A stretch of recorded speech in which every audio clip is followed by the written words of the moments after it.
back to A Well-Designed Business. My name is Luann Nigara, and I'm so glad you found this podcast. Together with my husband Vince and our partner Bill, we have grown our company WindowWorks from the ground up. So I know and I understand the challenges you face in running your interior design business. I also know that your talent alone isn't enough to ensure your success. So on this podcast, we talk about strategies and practical steps to help you grow your business. But make no mistake about it, we have our share of fun here too, mixed in with those aha moments that I love so much. This isn't fluff. Nobody has time for that. Whether you are a new interior designer or a seasoned designer, I am here to help you create and to manage the kind of interior design firm that you dream of. It's straight talk and it's action. Are you ready? Let's get started. Hi, welcome to A Well-Designed Business. If you've listened to this show at least once or twice before, you've probably figured it out that I'm pretty extroverted, right? I love to talk. I love to talk to anyone about anything. And I have no problem approaching people because I love that connection. This is what gives me juice, all right?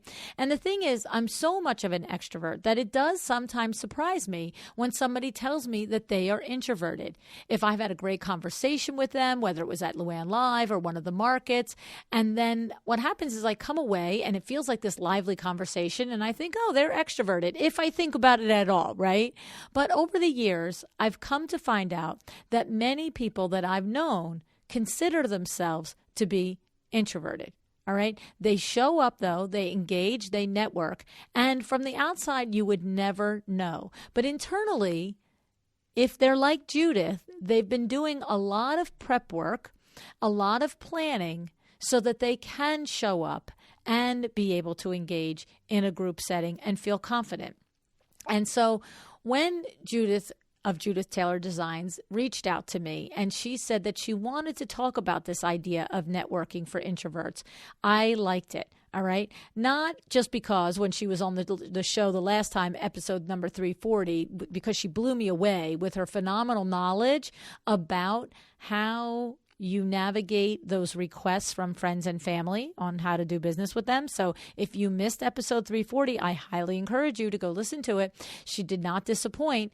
And again, today, she does not disappoint. She has lots of ideas and tools that can help not just you if you're introverted, but any one of us that are looking to strengthen our networking skills. Because at the end of the day, this is something that is important for each of us to do well in order to succeed in business, okay? And, Judith says today, it can be a struggle to be an introvert in an extroverted industry. And design is competitive enough, right? You have to put yourself out there, you have to form connections, and you have to build your network. So the thing is that I think this is a valuable show for all of us, but particularly if you would, like Judith, just as soon not be out with the whole big crowd, okay? So, but before I tell you a little bit about Judith and her business, I want to mention our sponsor, J-Pour Living. J-Pour Living is a resource that you can rely on. J-Pour has a sophisticated website that lets you get real work accomplished, checking inventory in real time, getting quotes, ordering and tracking memos, sourcing both from their thousands of designs already there created for you, but also creating your own custom designed area rugs. This is, what I mean by getting meaningful work done when you want to do it, whether that's day, night, weekends, weekdays. All right. So sign up to get your trade account open today at jpourliving.com/Luann. That's JAIPUR living.com/Luann. All right. Now, Judith Taylor has not let being an introvert get in her way whatsoever. She has thrived in her career. She's an award-winning designer who is passionate about the style and the tradition of quality of fine furniture making. We talk about that in the first episode too.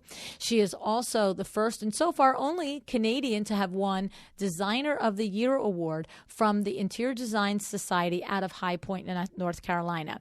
And she was also the first to win Crate and Barrel's Designer Challenge. Judith also writes a blog with inspiring and educational posts about her travels, her design insights, and her lifestyle thoughts. Please go and check that out at judithtaylordesigns.com judithtaylordesigns.com/blog. That's judithtaylordesigns.com/blog. All right. I'm very happy to have this conversation with Judith today and to let you on the inside track on some of these great tips on how to manage all of the crazy networking and events and everything that we do in this industry if it just isn't your jam, right?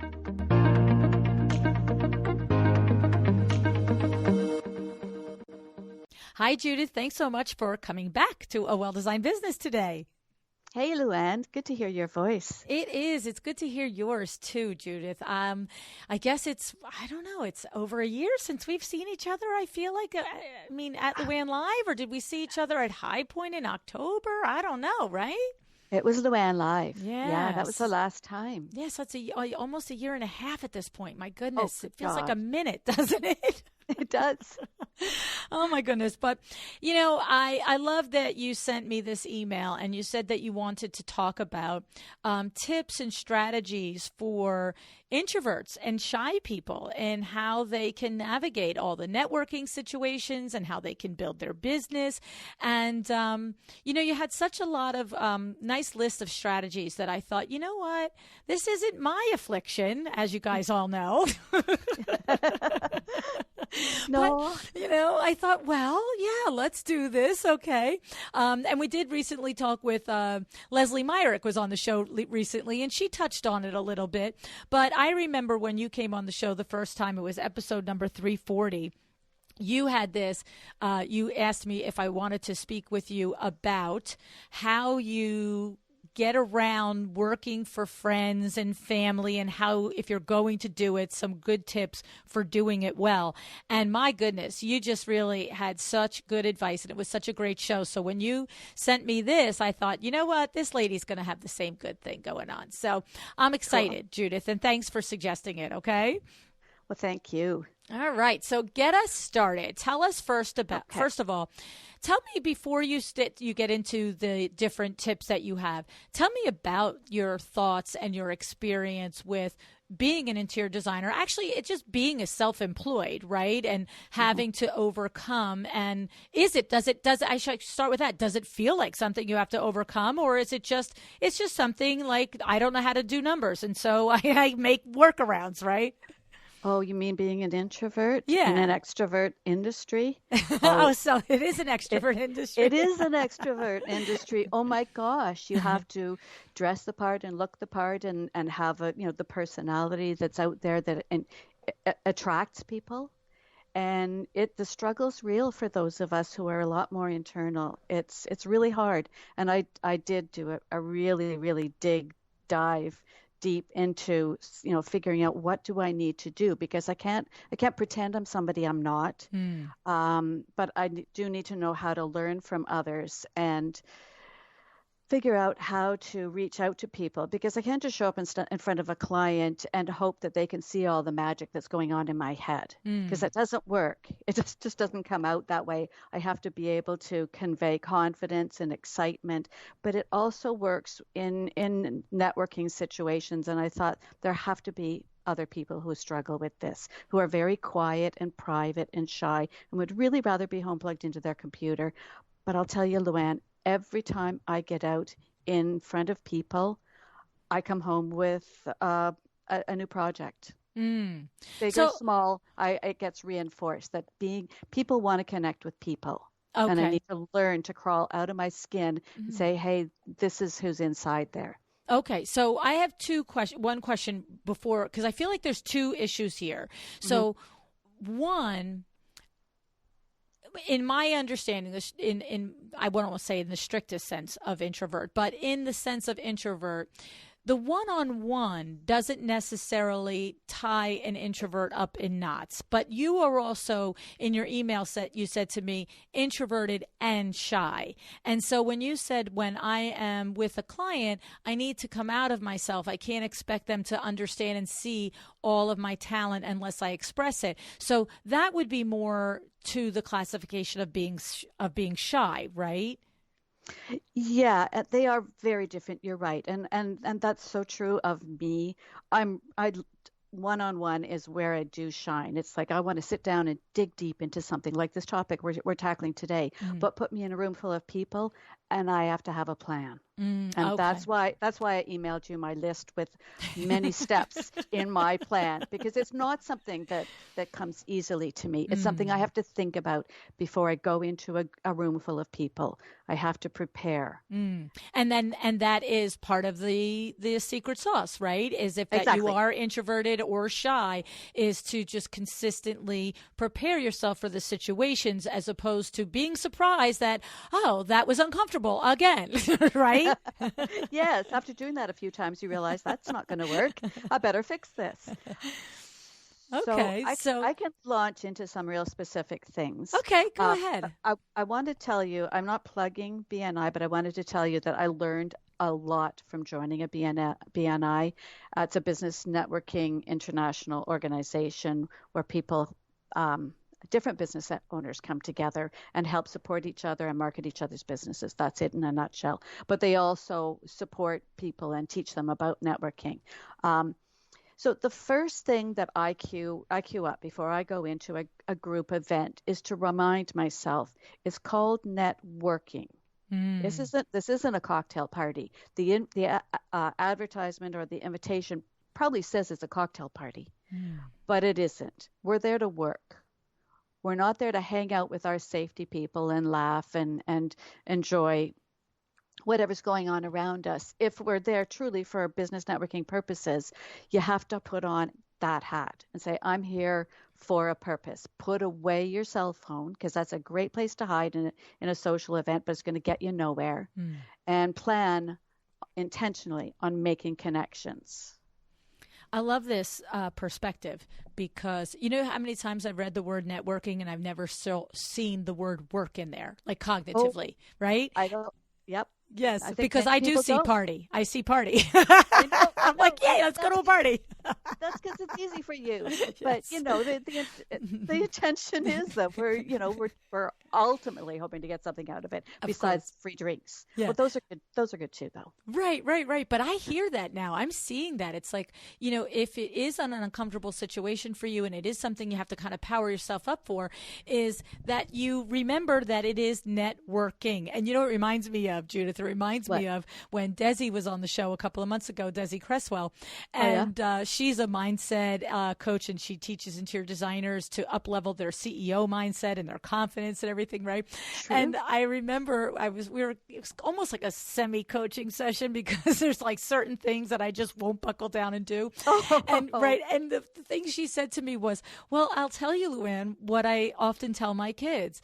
Just because something has to be done and you're not in the mood to do it doesn't mean you cannot do it. I was like, oh, all right, that's a different perspective.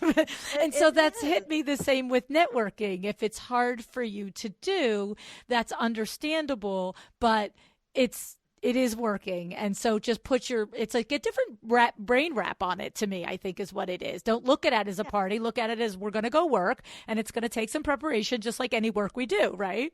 Well, sure. How many times have you gone to one of those events and had a great time, but didn't come home with a client or a prospect? It was just fun. Right. And they don't all. And that's part of what I want to get into, is the intention isn't to go to one of these things and say, please hire me. Please hire me. Mm-hmm. I'm amazing. Please hire me. That's like the wrong mindset altogether. The intention is to go and make authentic connections. Right. Meet people that resonate with you and your brand, or you theirs, and build those connections one at a time, and build that know, like, trust connection with people.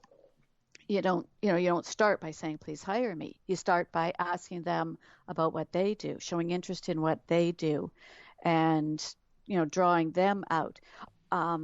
One example that I had, and it's, in BNI, we get into an understanding that networking is more about farming than about hunting.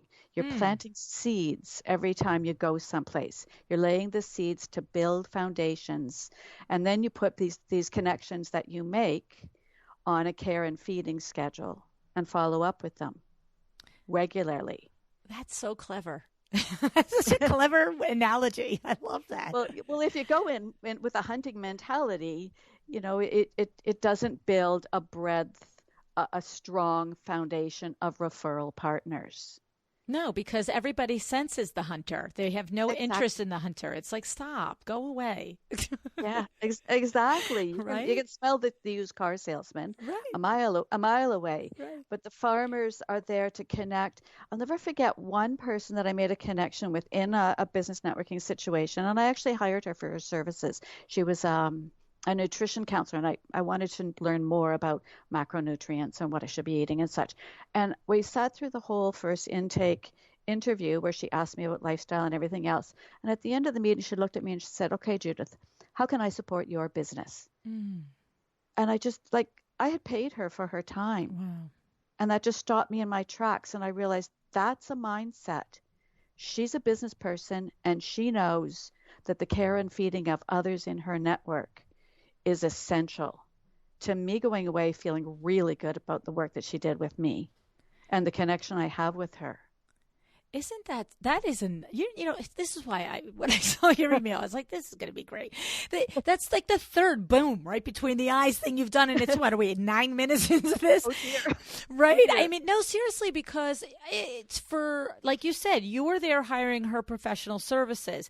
And I don't know that I've ever really considered that. Like when I come to something together, we're coming together all day long. I want to know what I can do to help you. But I don't know that I've ever considered that sentence at the end of someone who has come to hire me. Like I'm thinking of Window Works now, right? Because that's that same thing. It's to just take a moment and say, what can I do to support you? That's amazing. Because if she were to refer a client to you, now you're just like saying to yourself, this is the nutritionist I'm going to for life, right? Forever. Yes. Forever. This is who I'm going to refer everybody to Yes. because she cares about you and about you. But she really has the mindset of a business person and a master networker. But that kind of ties into more that we learn in BNI. I'm going to try not to say it too many times, but the core philosophy is givers gain. Mm. So we all get together and we try and look for ways we can help one another. How can I find, let's say there's Joe Handyman in my group, or there's a website developer in my group. I'm going to go about my day, or this nutritionist in my group. I'm going to go about my day listening for opportunities for them. Right.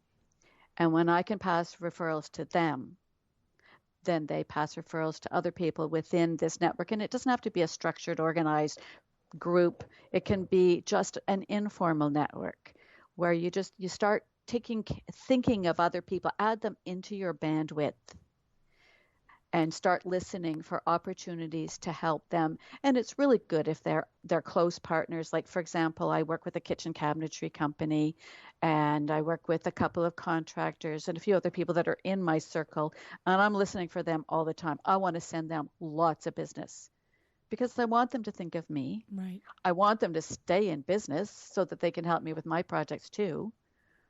And I want them to do well. Right. Well, and the truth is, these are universal, right? Business practices that are going to help all of us, introvert, extrovert, shy, not shy. But I hear your point in that is that it's important for all of us to do, but as if you are introverted or shy, the more you can one-on-one think about and refer other people, the more they will one-on-one think about and like you're just deepening the relationship is like what you're saying, which makes it easier the next time you walk into the networking meeting. Now you are consistently increasing the number of people that you feel comfortable with as opposed to uncomfortable around, right?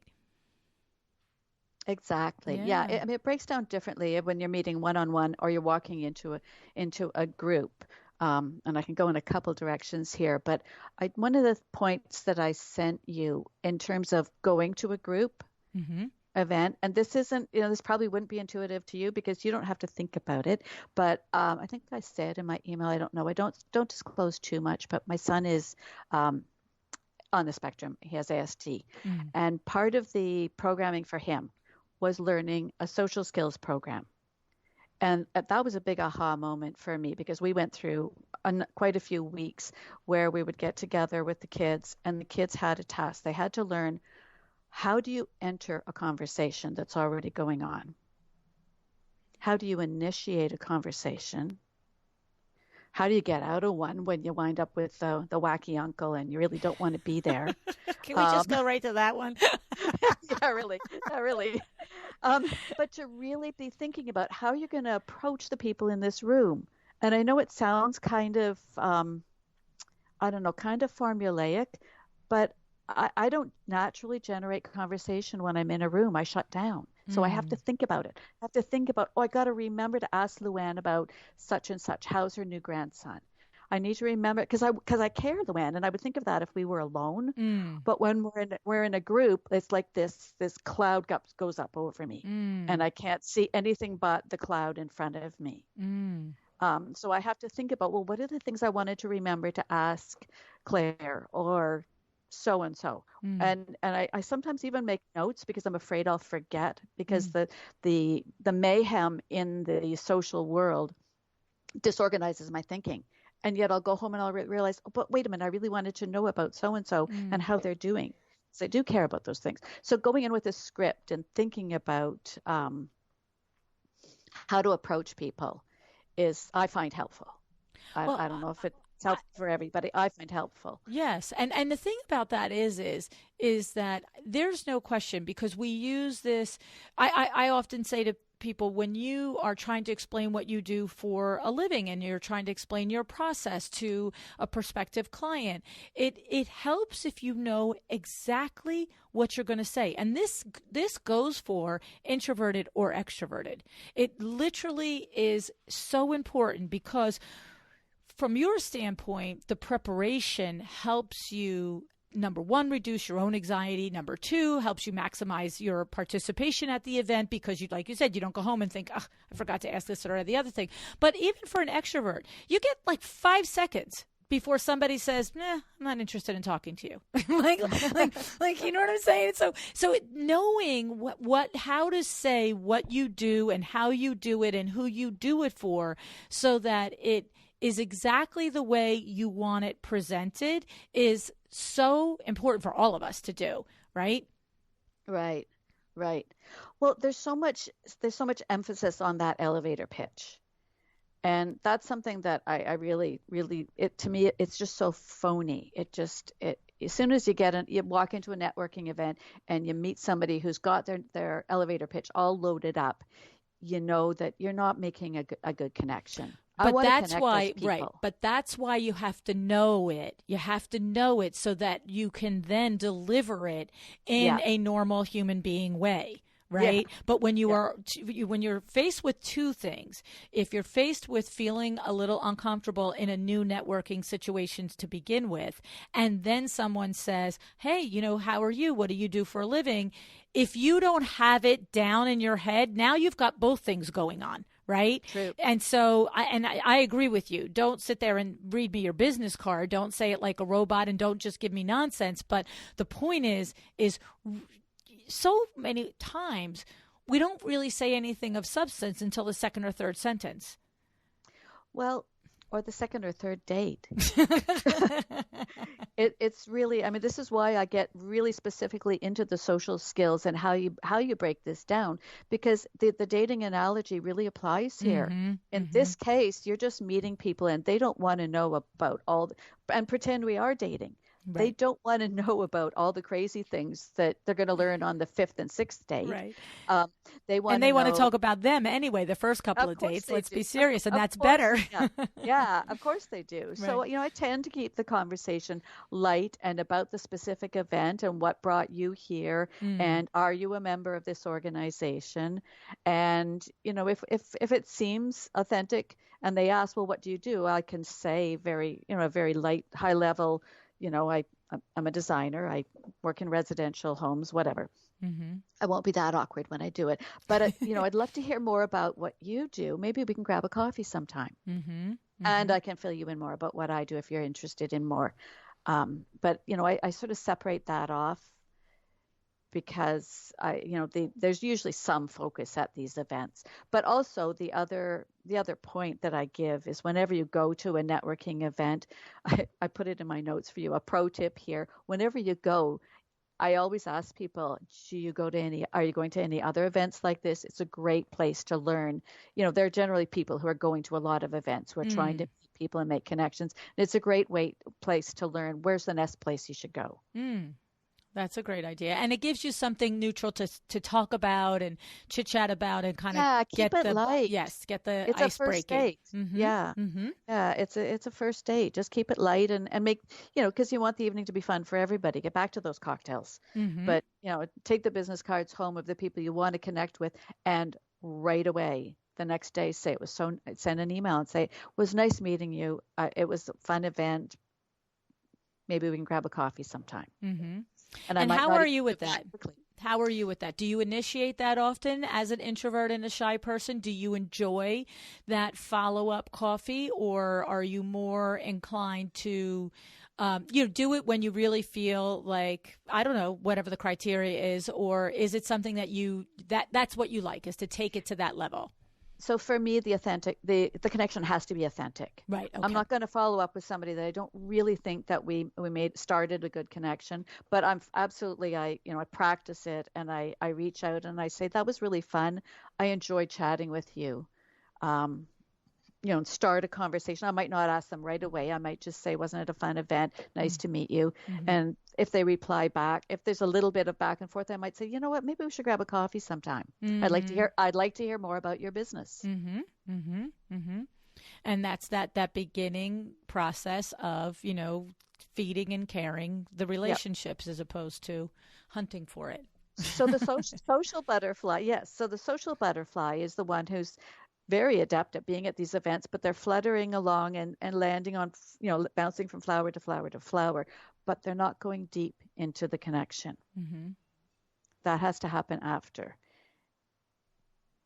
Yeah, no, I think it depends, right? I mean, I'm just thinking about myself. It's okay. I could in a single event have 3 really serious conversations and 10, running around the room and talking and chit-chatting. It's I think really the difference is, I'll tell you what I'm understanding the difference is, that I just, for an extroverted person, if I meet somebody that I feel really, like you say, authentically connected to, I'll stand there and continue that conversation and go deeper.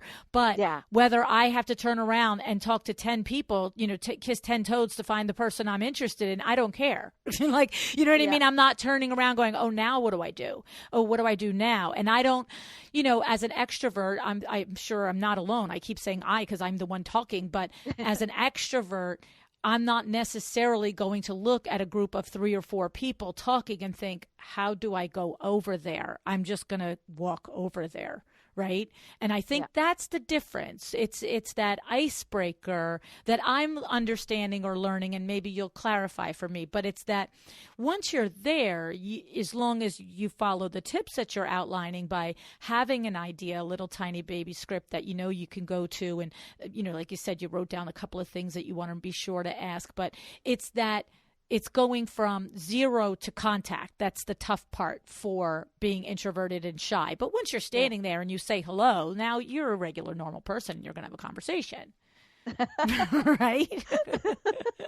I'm curious, what do you think about somebody like me who just turns around like, hi, how are you? Because that's what I do. If I see you standing by yourself, you're the one I'm going to walk up to. Hey, what's going on? How are you? How come you came here? That's so golden. That is so golden, because the people who are introverts are just like, if they finally get somebody to talk to, they might be like glue. I've learned not to be. That also takes practice. Yeah. It does take practice, because like, oh, finally somebody's going to talk to me. That's cool. Okay, you're it. You're my date for the night. That's it. That's it. That's it. Because I don't want to have to go through all of that again to load up initiating a conversation, making contact. And I personally I'm fine with that, as long as we're moving. You know what I mean? It's like, okay, we're moving here. You can come let's go. But we're going to keep moving here. That's perfect. I'm always attracted to extroverts because it's just opposites attract. Yes, yes, yes. Well, I have to say, sometimes I will turn around and be like, "Hey, how are you?" Blah blah blah. I'm Luann. Blah. And every once in a while, I feel like I see this little look in somebody's eye, like, "You're nuts. You're way too intense. You're entirely crazy. And why are you talking to me?" And I'm like, "Okay, well, I'll just keep moving." Well, Luann, I have to turn this on you for just a minute. Okay. Have you ever been in a room at a party or an event where there was somebody like yourself that's as full of energy and personality and magnetism? And how does that go for you? Oh, it's fine. I mean, I love everybody. Yeah, I see that. I do see that. It's just I feel like there's only room for one Luann in any room. No. Oh my goodness, no. I mean, and then what happens is, I'm trying to think of people and times that we've been together in design events that maybe I've got that other crazy. Well, Wendy Wallace-Chuck, right? She's pretty outgoing. We can get some. I don't. See, I think people are outgoing, and then they tell me, or extroverted, and then they tell me they're not, and I'm like, really? I know. I only just learned a few years ago that my husband thinks he's shy. Oh, isn't it funny? He's can I say this? He's American and Jewish, and he's very assertive and out there with his opinions, and he's always talking, and he's very intellectual and very engaging. And I was stunned when he told me he was shy and he doesn't like to go to things. And it's just, I think he's just got a natural ease that he's not aware of. Well, and also he might not just see himself. Like my husband, Vin, will tell you that he can't stand talking on the phone. Meanwhile, he will call all 4 of our kids almost every single day and speak to them on the phone. And they're grown adults, like from 30s to 50. And I just look at him. I'm like, you know what? You're ridiculous. Well, I don't like doing on the phone. I'm like, he has literally at least 8 people that he calls at least anywhere from 2 to 5 times a week on the daily. And I'm just like, right. And I've talked to my mother once in 3 weeks and my brother once in a month. Yeah, but you don't like to talk on the phone. Okay, we're going to dish on husbands for one more second because my husband doesn't like going to guest houses. What do they call them? Oh, bed and breakfast. Yes. Vinny won't either.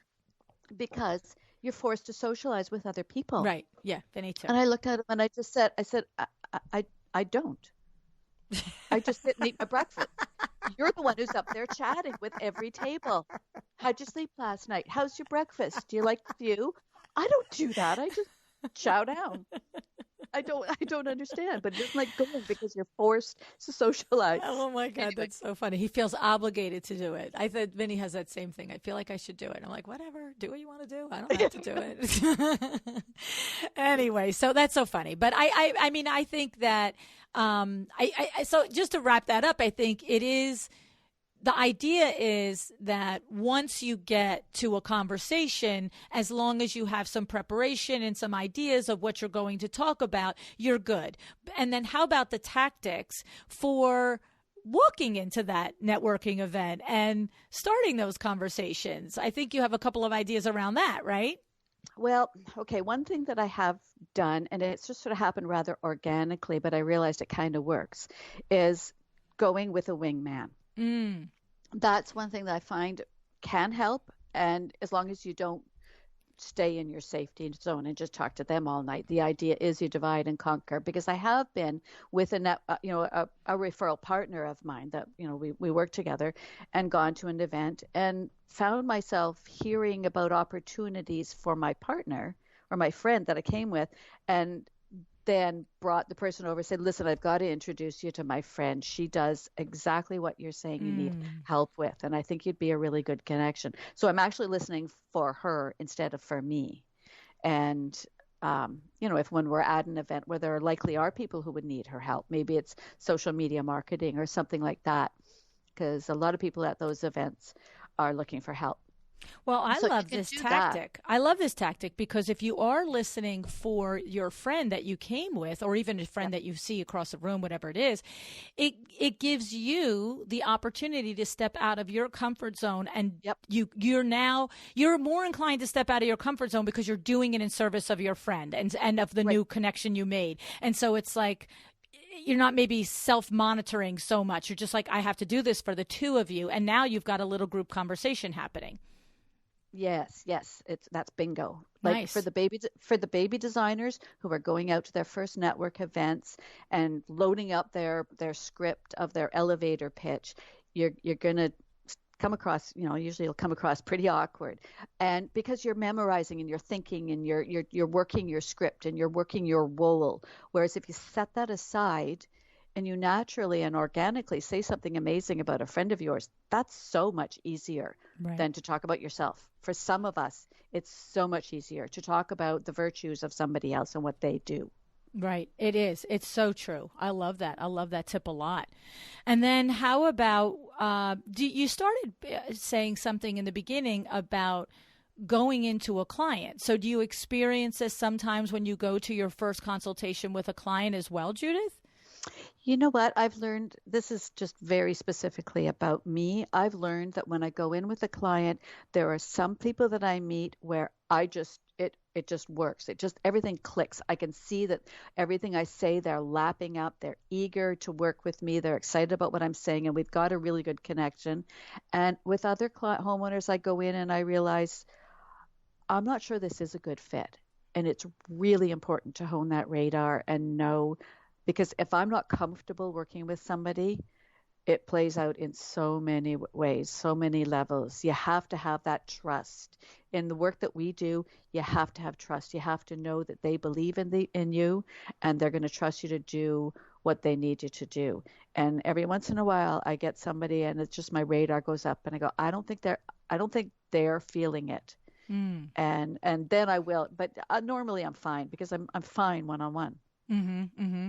And that goes no matter what we're talking about. Introverted, extroverted. If you're not feeling a connection with somebody, especially for the type of projects that you may be getting involved in for 3, 5, 6 months, 2 years, it's like hiring an employee. If the culture fit isn't right, what are we doing? Right? You can have all the skills, you can have all of the things, you can check all the boxes, do all the CAD drawings, but if you're not fitting with even if you're solo and it's one hire or it's a full team that they don't fit with, it's putting a square, thing into a round hole, and that's no good no matter what. But I think, Are you saying that the extra layer is that as an introvert and a shy person, to constantly work over that when you ignore that voice is even more difficult? Yeah, I think it is. Mm-hmm, mm-hmm, mm-hmm. I think it is. Yeah, because it's hard to go into the situations to begin with, and then when the comfort level isn't there, it's just another barrier. It's just one more thing in the way.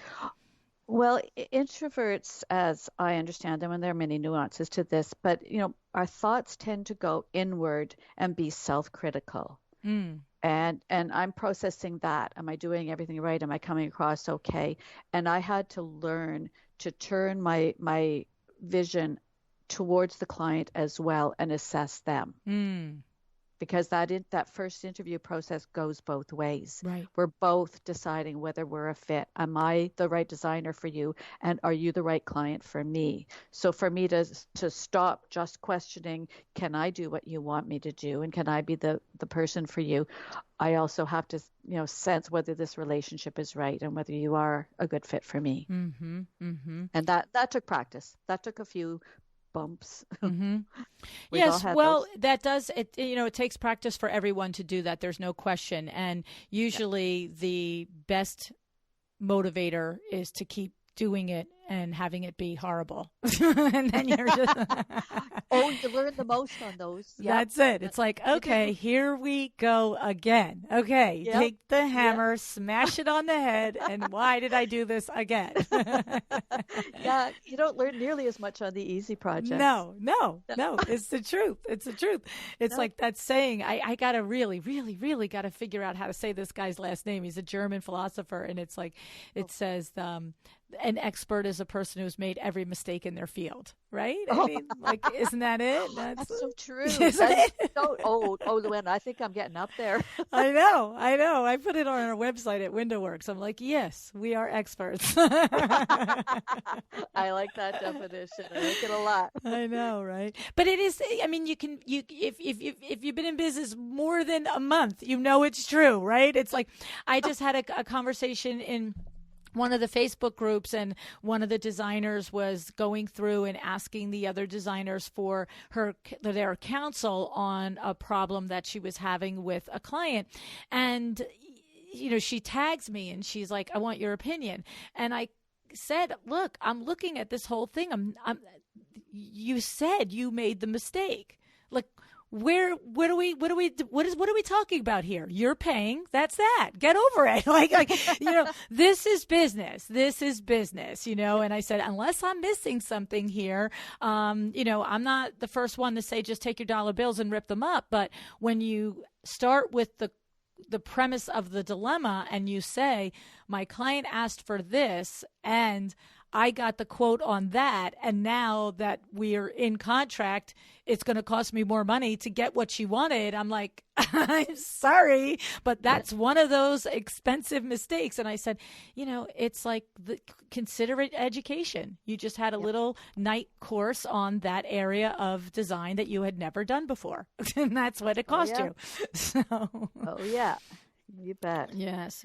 So we've all done those. Yep, it's the truth, and that's how you get better. You just got to learn from it. You just got to take it on the chin and learn from it. And the other thing is, in the middle of that, is you have to be charging the right markups and making the proper margins so that when those mistakes happen, you can absorb it and you can just say, all righty, tough love it a lot. Can I just put that on my website? I need to charge you more to pay so I can learn from my mistakes. I don't think that would fly. But yes, it's how you do it, though. I know. The thing is, it's not even, you're not, and the funny thing is, that's all inside voice, right? It's charging your value so that you can give the value that is required at that level. Because when you move to the luxury level, there are no questions asked. We had Lori Miller on the show recently. I don't know if you heard that episode. She's a Canadian up there like you, Judith, up there. And she said the answer is yes, no matter what. Anything a client says, the answer is yes. The answer is yes. And that's how it is if you expect to build a business that is known for high-level service, high-level quality. The answer is yes. Even Absolutely. if, on the side, you're saying, OMG, that just cost me $1,000. It's like the answer is yes. So, yeah. Well, and all kidding aside, the reality is it's an incredibly complex industry and many things are out of our control. Yes. And that's what we have to plan for in our pricing. Exactly. It's usually not our mistakes. Right. It's usually things happen that we couldn't have foreseen, but we have to be able to pay for it. That's right. I always say you got to trail it back to where you could have done one thing differently to change the outcome. Exactly. When you can trail it back to that, it's like, all right. Yep. Let me get my pocketbook out. Yep. And you can always find something. That's it. And then, I just also don't want to have us leave out that you were mentioning that marketing in writing, right? So all the different ways that we could market without being in person is a place for introverts and shy people to shine, right? Oh yeah. That's why I have a blog, because so much more goes into my blog than would ever get in front of people. It's important to have that voice and that material so people can read and learn what you're really passionate about and what you really are expert in. But I still say, despite everything, it's when I go out into a room with people that I make a connection and get a job. It's way more often. You really push yourself out of your box to do this, don't you? Oh, I do. Yes. Oh, I do. Yes. But it's about building those layers of network because, one thing is an event that you go to where you're hoping to meet a few people, pick up some business cards, but building a network of connections where I might follow up with my a couple of the contractors that I've worked with and just reach out to them during COVID and say, how's it going for you? Well, how are you able to work? Are you getting jobs? Is there any way I can help support your business? Is there anything I can do to help? And just reaching out and just reinforcing those connections, especially when we're struggling. It's important. It's just a way of letting people know that there are people in your circle that think of you and care about you from time to time. It's a strong network that way. So that's why I do. say it's more about farming than hunting. You keep going back and nurturing, caring, and feeding those relationships. I have to say, every single thing you've said really is of value to both introverts and extroverts. And it may be the introvert needs to work at it a little differently or have that different mindset. Like you said, it's networking. But there is everything that you've said. It is just so important for each of us to understand and remember that these are the touch points that create a long-lasting business. It is the relationships. It is having people understand that you, like you said, they're on your mind, that you are thinking about them. Because to your point with the nutritionist, she asks you that, and she's golden for you now, right? Forever. Yeah. Forever. Yes. Yeah. Yes. You don't forget that. Mm-hmm, mm-hmm. And I like the idea of the blog, if it's what you're inclined to do, especially if it is more of a happy place for you to be in your own studio, your own space, and writing and sharing your passion. Because when you are at the outside events and you are going around and somebody does meet you and is intrigued, now maybe you like, to your point, you go out of your way to mostly talk about them at the events. And that's very smart, and it's always a good practice. But when they're interested and they come to your website, to see all that passion in the blogs and, whoa, Judith is really expert on this and that, and look at what she's, her opinions on this. It's like, they're not going to sit there and say, why didn't she tell me all that? They're just going to remember the night that they had that was so much fun because they talked about themselves the whole time. And then they get to understand in your mind what goes on. So it's an awesome 1-2 punch, actually. Well, even further than that, I do try and have a few blog posts that are just like general interest. I'm not saying that right. That are of interest to anybody. So if I'm at a networking event and we do get to talking a little bit about what I do, they may say they will of course segue into their problem and their pain in their home, which is fine. We're going to talk about that again. I'm going to listen to that, and they may be saying, yeah, I need to paint, and I'm just so overwhelmed with paint colors, and I just don't know what to do. The next day I'll follow up, and I'll just, it was nice chatting with you. And by the way, here's a blog post I've written on picking paint colors that might help you. So again, it's giver's gain. I'm just giving them something that's specific to them that's going to help them. I'm not trying to get the job. No. They'll read the blog post, and at the end of the blog post it says, you probably need to hire me in one way or another. The subtext is there. If you're overwhelmed still with the 3,500 paint colors, we can help with that. Right. But it's giver's gain. How can I help this person? I'm not asking her to hire me. I can give her a tidbit of knowledge from my bank that'll help her. That's also absolutely an excellent tip for everybody, right? I mean, and it's so funny that you said invariably they'll start to ask you questions about, their pain points of the paint. It's like doctors, right? Standing there like, my back hurts, and the doctor's looking at you like, you're kidding me. Like, what do we just go get more champagne and shut up, right? Yeah, really. But it's true, because the rest of us that don't do interior design, you guys say it all the time. People, like, when they hear that you are an interior designer, oh my God, that must be so fun. And you're like, well, kind of, right? A little bit of the time. Yeah, right? Once in a while. 20% of the time, it's awesome. But the thing is that as an outsider, somebody who is not in the industry, like if you're talking to somebody who is a nurse or a nutritionist or a doctor or, a hairstylist, it is exciting. The design industry does seem exciting to the rest of the world, and everybody does have a home or something that they need a little bit of help with. So to naturally launch into, the pain point that I have of I'm redesigning my kitchen and I don't know where to put the stove, or I don't know what the colors are. For you, anybody to come back the next day and to share a blog post that will help somebody with that's jackpot right there. That really is. That's just a great idea. I think that's just good marketing. Just if you care and you want to help people, they're going to hear that. Mm-hmm.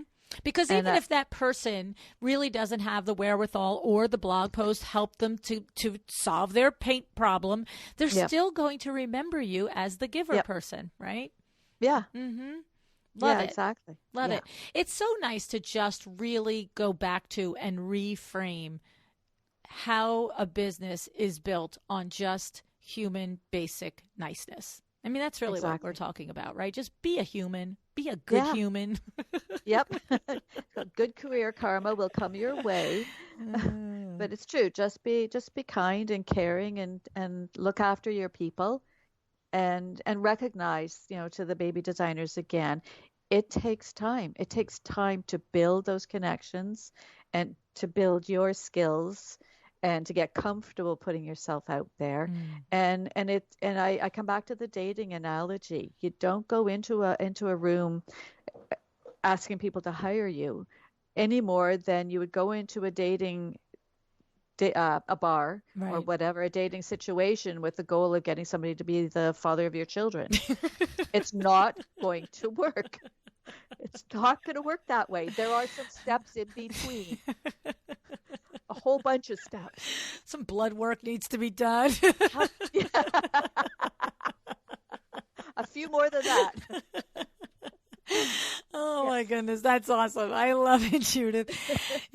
Thank you so much for, pointing out, like I said, just bringing us back to paying attention to I love the analogy with the seeds and so forth, because during COVID especially, there are so many businesses that are thriving and so many others that are not. And so if you are in the camp that has been dramatically affected by COVID and you are really trying to put some people in your pipeline and some projects on the calendar, go back to basics, go back to figuring out how to give in order to later have an opportunity maybe to have someone give back to you. It's awesome advice, Judith. Thank you. Thank you so much. Well, thank you so much. I really enjoyed this, and I will just mention there are a lot of networking groups that are meeting on Zoom right now. Mm, And for people who don't, it actually makes it easier for introverts mm, because you don't have to go into a room full of people, right. because that can kind of just suck the air out of the room for some of us. So there are a lot of groups that are meeting on Zoom and networking that way. So it's still happening. Right. It's still been going on, but there are many, many, many different ways you can network. You can reach out to somebody and say, "Hey, I was thinking of you. How's it going? How can I help?" Right. Love it. I love it. Thank you Okay. so much. Well, thank you.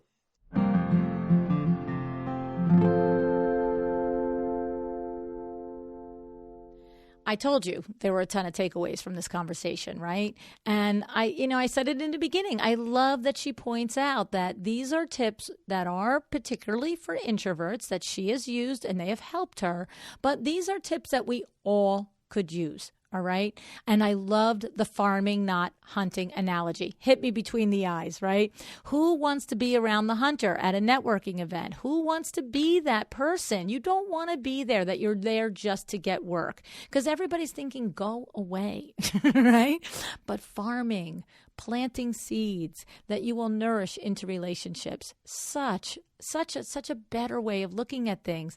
And as Judith said, the intention is to create authentic relationships. This should always be our goal when we are networking and we are at events, is to look for real connections, be genuinely engaged with people, right? It's not just about passing out cards or pitching your business to anybody. It's about understanding, if there's something in there that you can take and be interested, the two of you mutually, for the next conversation, right?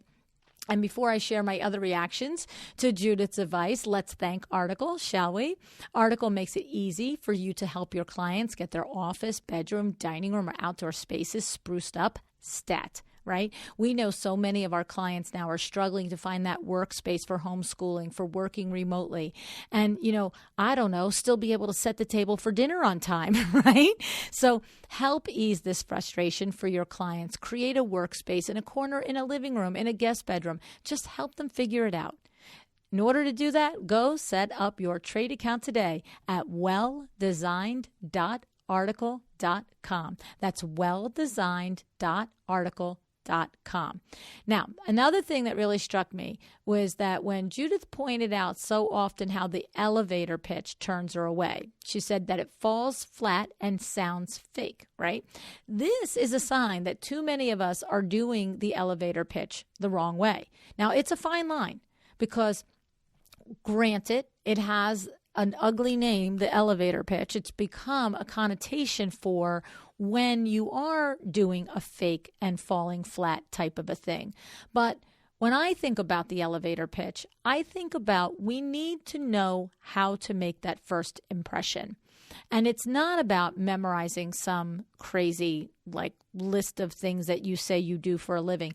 It's about knowing what you do, who you do it for, how you do it, why you are the one to do it. Okay? Because when you know it and then you capture it in a few really good sentences, and again, if you're introverted, I do think that you should rehearse these sentences so that you know them so well that they don't sound or feel rehearsed.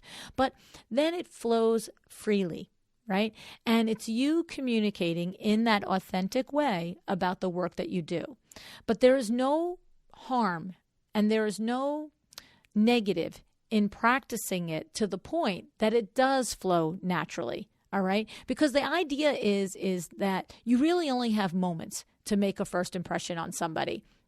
And whether the first impression is saying your elevator pitch in this canned monotone, blah, blah, blah, blah, right? Or you don't necessarily say it monotone, but you're stumbling over what you're saying. Neither are good first impressions, right?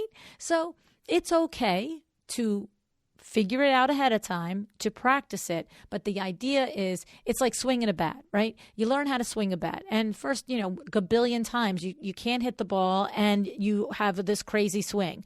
But then it starts to sing. All of a sudden, you know how to swing the bat and boom, you just get up and you hit and you hit and you hit. And that's what you're looking for, okay? Because it could be at the PTA, the library, any club, any design organization, a builder organization.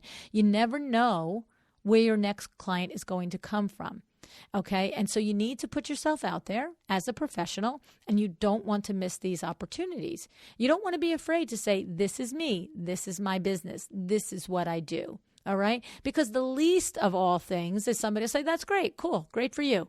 But the best of all these things is you might start a new relationship, and that relationship might possibly lead to clients or referrals, right?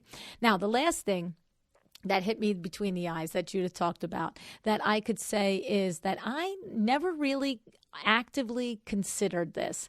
And it was when Judith told the story about her nutrition coach, and she hired the coach, and the coach said to her when she was done the session, how can I support you in your business?